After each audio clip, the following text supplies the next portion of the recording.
For over 40 years, Rabbi Noahom Weinberg has been helping Jews of all backgrounds discover the wisdom and beauty of their heritage. Rabbi Noach was born and raised in New York City. He studied at Johns Hopkins and Loyola Universities and received his rabbinical ordination at the Ner Yisrael Rabbinical College in Baltimore. Today, he resides with his Rebbitzin in the heart of Jerusalem. With his trademark warmth, wisdom, and love for all people, Rabbi Noach has become everyone's rabbi, touching the hearts of Jews from all walks of life across the globe.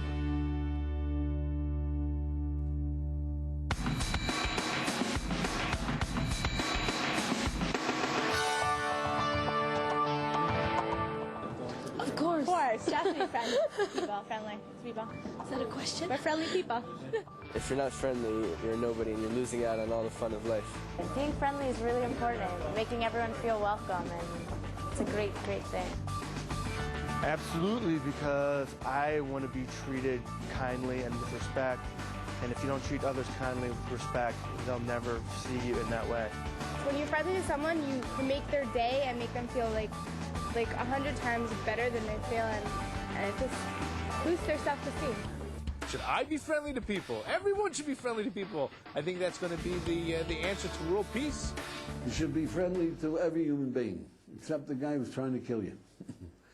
And that is the society. We have to live with society. In Judaism, we say you should love every human being, except the guy who's trying to kill you. You should love them.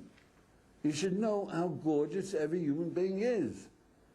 And I try to show people how gorgeous human beings are.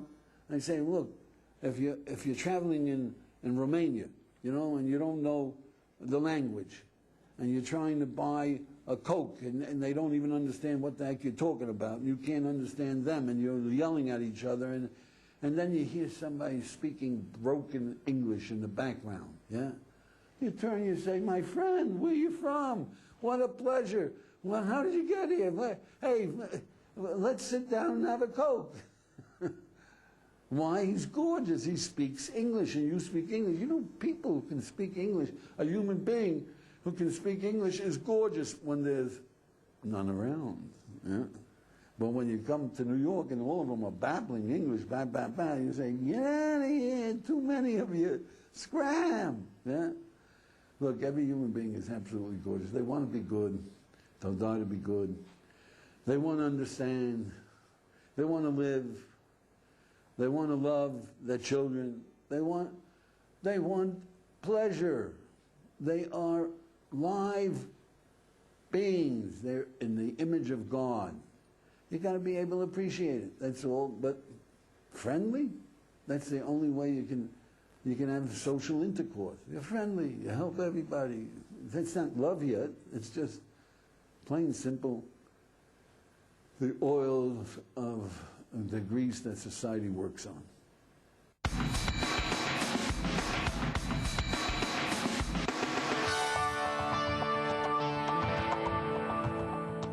By being the best person that they could be.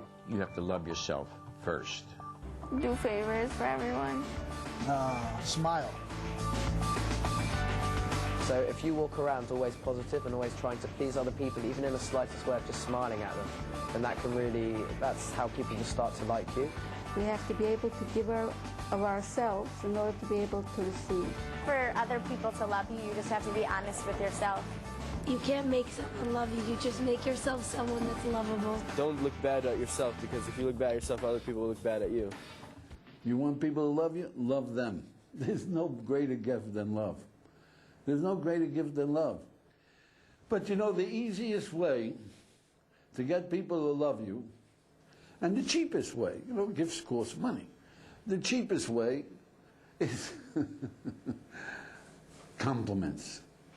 Now, flattery will get you everywhere. Flattery, you just lord it on. Flattery, it get you everywhere. People fall for flattery. It's forbidden. You're not allowed. It's bad. In Judaism, we say, don't flatter, because you're twisting reality for people. You're giving them compliments that aren't real. But honest compliments buys people's souls. You see somebody doing something right, something good, something intelligent, something beautiful, and you say, wow, that was beautiful. I really appreciate what you did. Man, everybody will love you. You just spread it around. Compliments, honest compliments. But you have to look. Makes an effort. Takes an effort. It's well worth it. Very well worth it. To be nice, to smile, to understand people's willingness to listen to them. One who's filled with joy at all times will be surrounded by people. So, you know, if you want to try it out to see whether it works, there's a kiosk on your way to work. Every morning, just go by. You don't have to buy anything there, yeah? But every morning you go by, yeah? Say, good morning. A newsstand. Say, good morning, how are you this morning? Just say that. Every morning, you're just going by anyway. It costs nothing. Good morning. Then one day, walk another way. The next day you come by, you say, good morning. The guy is sure to ask you, hey, where were you yesterday? Are you feeling okay? What happened? What did you do to him? You gave him a compliment? What did he said, good morning. You notice that he's alive. People are living on your pleasure. You notice he's alive, he thinks you're a great guy. And then it costs that much to say good morning with feeling and with a feeling of good wishes. That's the way you'll be loved. You'll be liked. Give compliments. Name your own ticket. Flattery will get you everywhere. Don't do it.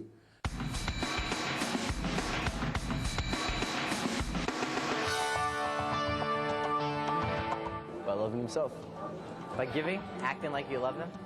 By trying to overlook as much as possible. You try to see the good in everybody. I wish I could say that for myself. It necessitates one being able, first of all, to respect and honor himself or herself, and then and only then am I able to love another human being. The first thing that you got to do is you got to define love. So the strangest thing is that the Jewish people, we say it's a commandment to love your neighbor as yourself. Reyacha means your friend as yourself. You're supposed to love humanity, every human being. You're supposed to love every human being. The Almighty loves every human being. You're supposed to love every human being. So you find in the world at large, you ask somebody, should you love nice neighbors? Yes, you should. Is it the right thing to do? Yes, it's the right thing to do. Is it a good thing to do? Yes, it's a good thing to do. Can I obligate you to love someone? No, you can't obligate me to love someone. You can't obligate. Well, you said you should. Are you obligated to do what you should? You said it's the right thing to do. Are you obligated to do the right thing, or you can do the wrong thing? You said that it's a good thing to do. Are you obligated to do the good things? So there's a confusion. Right? There's a confusion. In Judaism, we say it's an obligation. No, authority doesn't help you. I'm telling you it's an obligation. The Torah is telling you it's an obligation. You don't feel the obligation. You say, I don't buy that. So we ask you, tell me, if you have two kids, yeah, and one says, I hate my sister. So you say it happens? Or you say you gotta love a sister? Well, you gotta love a sister. How can I love a brat like that? Don't talk that way about your sister. I'm only telling you the truth. You smack him, you lost your temper. Now you got to explain to him, how do you love? But you know, it's an obligation. You should love your own sister. You should love, even if she took the last piece of cake. Right? The Almighty wants us to love each other, every one of us. By being in relationships and to continually understand this concept and to work on it. The more you give, the more you can love. You have to learn to love others by believing in yourself. So how do you do it? How do you define love? You got to define love. You can't define love. Tell me, do you love your father? Yes. Do you love your mother? Yes. Do you love your sister? Yes. Do you love your brother? Yes. Do you love your kids? Yes. Do you love the mechanic that ripped you off? No. Do you love the landlord that won't fix your furnace? No. Well, do you stick your father? I don't know what you're talking about. Just tell me. I can't tell you. I don't. When you say you love your father, you know what you're talking about. So you have a definition. Love is, I don't know. losing your breath when you see someone, undying devotion for something, the same kind of feeling that you feel for your immediate family. You want to do things for them that'll make them happy, and you care about them, and you trust them, and you respect them. So let us tell you the Jewish definition of love, and you check it out whether that's what you mean. The Jewish definition of love is, it's an emotion. You all agree it's an emotion, it's a feeling. It's an emotion of pleasure. When you look at your kids, you look at the people you love, it can bring pain, but it's an emotion basically of pleasure. It's the greatest pleasure we have. It's our children. We get married because we're in love. It's a pleasure. So it's an emotion of pleasure that we human beings have when we see. See means appreciate, understand, perceive. A virtue. Virtue is anything gorgeous, strong, meaningful in another human being, and we identify that human being with his virtue. When two people can't get enough of each other. Love is an industry. Love is a poem. Love is an ocean. Love is a universe. So first you got to articulate the definition. Then you got to check it out whether that's what you mean. That's what you're doing when you love. Then you got to figure out how in the world to do this for every human being, and you can love humanity.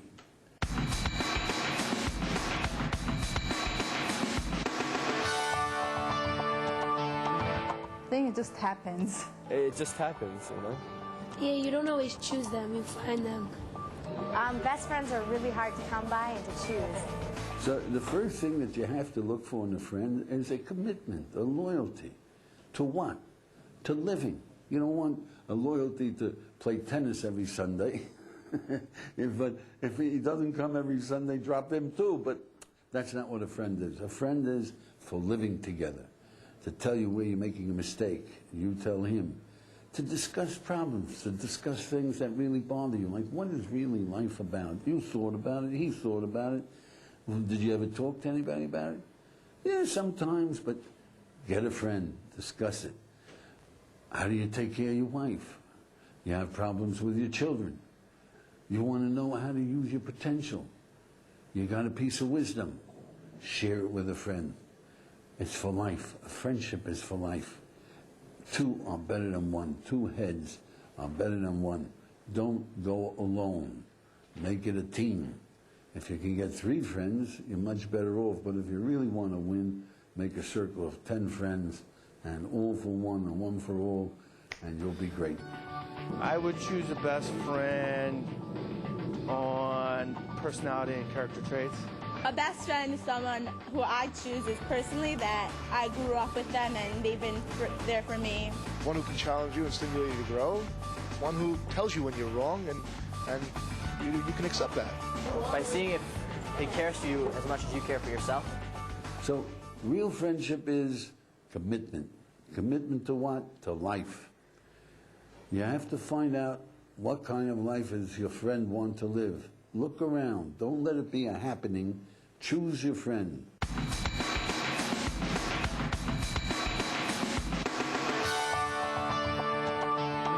Kind of like a marriage, and you need to work it out, listening. Someone who lends you money and forgets that you owe them, and that's a real good friend. When you really gotta call somebody, when you're dead up, you know, when you're hard up against the wall, you gotta give somebody a call, and that's your friend. Best friend is the one you have since you're 12 years old. I think that true friendship is when two people trust each other and they have a great time together and they can depend on each other. They have to give you lots of compliments and, again, lots of candy, and that makes you a good friend. I just bought her a bagel. What makes a good friend? We have a story in Jewish consciousness that there were these 2 friends, you know, they were born in Jerusalem, they went to Cheder together, and they grew up, and they got married. One went to live in Rome. The other went to live in the Byzantine Empire. You know, they had 2 emperors, a Roman emperor of the East and a Roman emperor of the West. And they would do business with each other because they were good friends and they were wealthy people. They would do business with each other. So one day this fellow from Rome comes to Constantinople on his business trip, and he's accused of being a spy. He's accused of being a spy. Some bad people framed him, whatever it is, and he's put in front of the emperor, and the emperor says, death sentence. He's take him out to die. So he says, can I do one thing? You know, my family doesn't know where I am, and what will happen to me, and I owe people money, and people owe me money, and they'll be ruined for no reason. I'm not a spy, but please, give me 60 days to settle my affairs. I'll go to Rome, I'll take care of everything, and then I'll come back and you'll put me to death. You're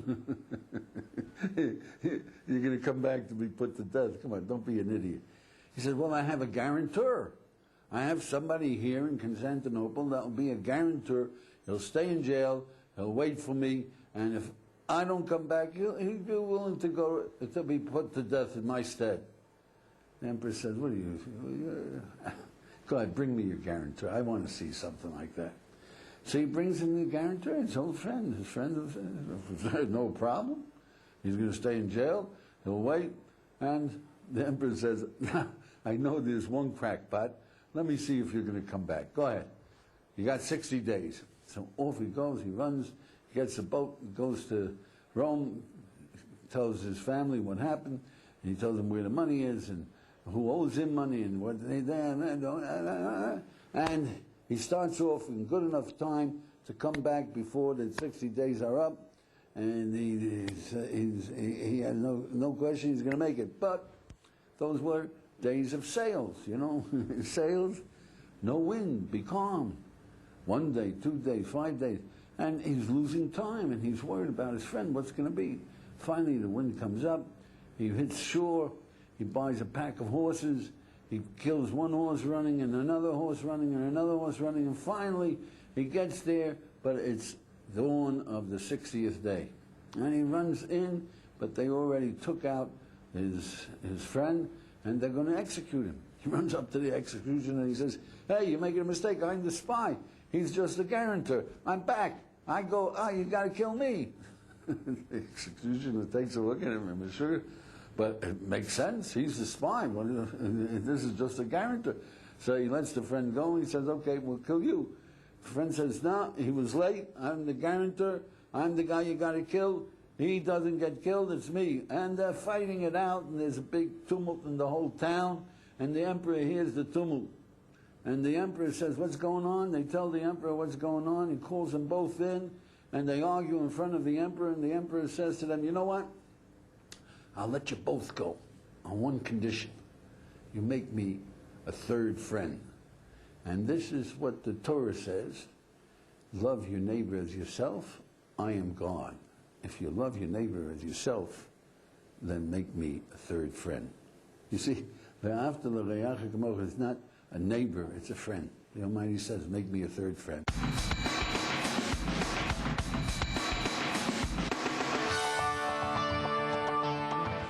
Well, let's say some guy's got pain because he got shot in like his right arm.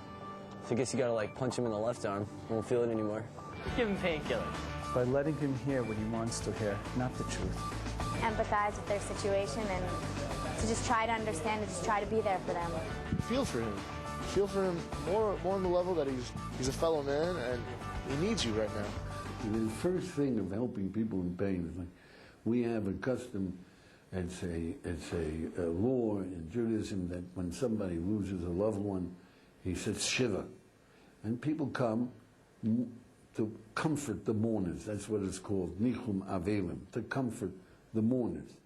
So the law is you sit down, and if the mourner, if the person, the bereaved, doesn't speak, you just sit there, and you just sit there, and you should sit there. You're not supposed to start the conversation.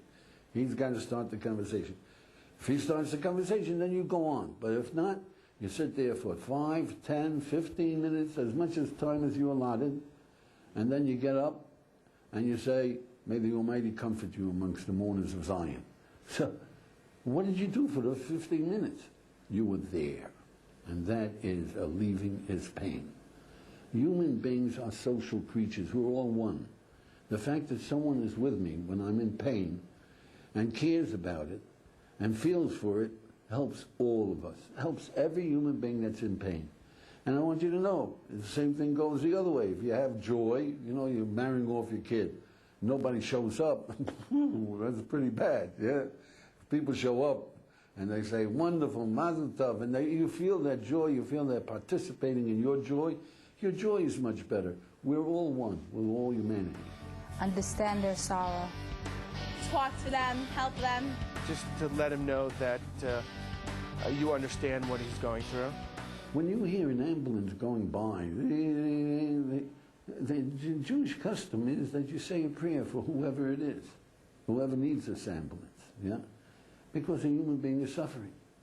And when we hear that somebody is killed or wounded or by terrorists or by accidents, to just say terrible without a moment feeling the pain that's going on with these people who are wounded and hurting, or the people who are bereaved, or and that is inhuman. Now we know this, you see, we know this, that when we're suffering and people just walk by, we know this is terrible, but we know it even more. If you see somebody hit by a car, right there, you see him hit by a car, and you just walk by and you say, you know, somebody will take care of him, and unless you're afraid of getting sued or whatever it is, or hurting the guy, you pick him up, you put him into your car, you rush him to the hospital, because you know you should feel his pain. We are one, yeah? We are one. Now, if people would feel the pain of the starving Ethiopians, or if people would feel the pain of the Israelis that are being attacked with terror attacks and children killed and mothers killed, if people would feel the pain of the spots of people who are mugged and beaten and raped, if they would feel that pain, they would take action. They would take action, and that action would improve all of us, would improve mankind.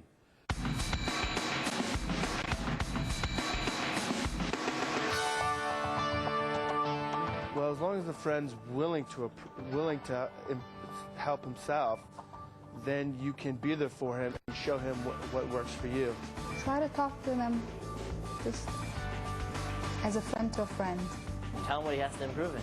Everybody knows his friend, there's some things holding him back. You know, look at every one of your friends and you say, he's got so much intelligence, he's got so much drive, what is it that's lacking? And you come to the conclusion, he has bad judgment. So what can you do to help him get good judgment, you know? Give him a book about good judgment, or one of the 48 ways, be deliberate, you know, you give him, and ask him, you know, what do you think of it? Don't tell him, read this, you need it, because that's not, you have to think what's going to be effective, yeah?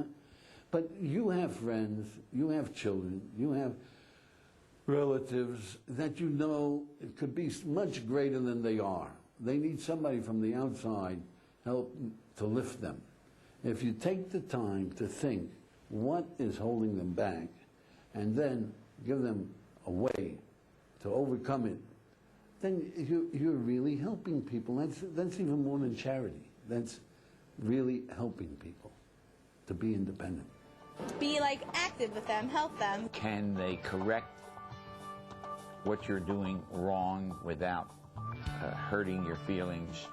People who ask for advice, and we say that one of the things that you should do is, if you want to accept, you want to enjoy being given criticism, don't wait for it to happen, yeah? Ask for it. It's much easier to take, yeah? So if people in the Jewish tradition, Jewish consciousness, when it comes before Rosh Hashanah, you'd ask 5 of your friends, tell me, what am I doing that's wrong? What am I doing that's wrong? You know, what mistakes am I making? What should I improve? And they would give you, you know, we know, like, 3 pieces of advice are throwaways. They just want to know whether you're going to knock their head off, yeah? But the 4th and the 5th and the 6th, you listen to that. They're telling you what real they see as your faults, yeah? Now, if 5 of your friends tell you the same thing, that, look, you're too arrogant, you're too arrogant, you're too arrogant, you're too arrogant, then you better listen, yeah? So if you ask for advice, that's great. But really, when you're giving other people advice and you say, what's wrong, what's holding them back, it's the most important to ask yourself, okay, one piece of criticism, he really he's too short with people, another piece of criticism. You know, but look for the one that would make really the most difference on him. Just be a great role model for him. And, you just help him out anytime he needs it. Try to emphasize their positive characteristics and just be there for them and just try to have a good time with them. If you have any questions or any comments, anything at all, we're interested. Please call.